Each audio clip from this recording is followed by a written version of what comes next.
What's up, guys? Today, little video covering impedance for amps to speaker cabs. So if you buy a used speaker cab, which I recently got rid of the one I was using, and the one I had it wired for 16 ohm, and your amplifier would be set right here, like on this amp here, 16 ohm, and I want to try and keep this as simple as possible. Here's another amp that you might run into with this type. So you have your 16 ohm, and then these two could be either 4 or 8 ohm.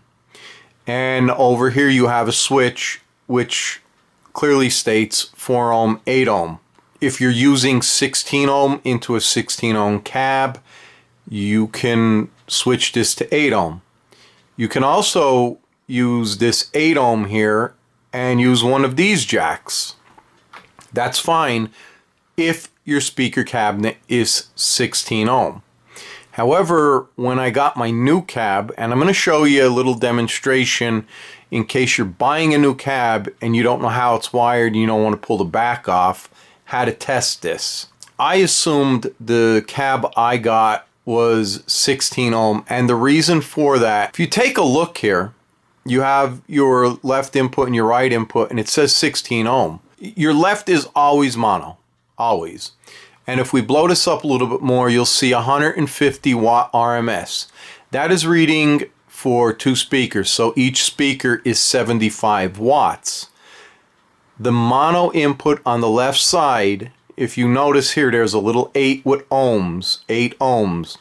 So I, by accident, went ahead and I was plugged into 16 ohms coming out of the amp into an 8 ohm cab.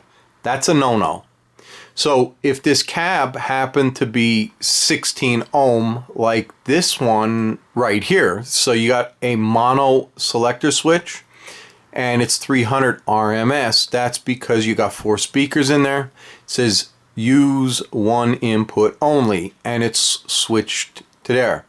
Reduces that if you switch it to stereo to 150 watt, and you could see your input here left and says 16, and it gives you a clear warning, which the 1936 cab does not. Do not switch to mono with stereo inputs. So that means if you're running 2 amplifiers, that's a no-no. But I'm getting a little off track here. Getting back to this one. So say this said 16 ohm. You can use 16 ohm or put the switch on 8 ohm and use one of these 2 jacks. You're safe. However, that was not my case. Using 16 ohm on your output transformer going into 8 ohm, you're actually overloading. It's not seeing enough resistance. So if you're buying a used cab, let's pan over and take a look at how you use a simple multimeter set to ohms. Alright, so we have our speaker cable. That's another important one to do. Not an instrument cable, but a speaker cable.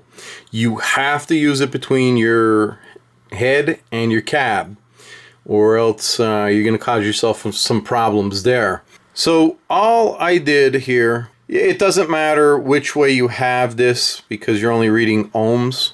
In order to find out the cabinets, the way it's wired, because I have no clue, and you'll have no clue if you're buying something used how somebody has something wired. It could be if it's a 2x12, either series or parallel, or if you're buying a 412, you know, you don't know what they're doing in there, because that gets even more complicated. But as you can see on the ohm meter, it's reading 7.8. And it doesn't matter, again, with the polarity. The sleeve can be connected to the black or the red, and the tip can be connected to black or red. You're not reading voltage, so you're just reading the resistance of that cab. You place your probes across your speaker wire, and it's plugged into the left side, the mono side, and it should be under the rating that it's rated for, 8 ohms, and you can see it clearly is, and it will fluctuate a little bit. And yes, the wire does introduce a little bit more resistance than if you were just to measure the speaker. So that tells me there are two 16 ohm speakers in that cab, and it is wired the same as the factory shipped it out. Just do this if you're buying a used cab, because you don't know what somebody else, if they change speakers, if they change the wiring. Always check your cab, always check your amp, make sure you're using the right impedance, and just remember, the more resistance on the cab, you can go lower resistance on the amp, but not the other way around.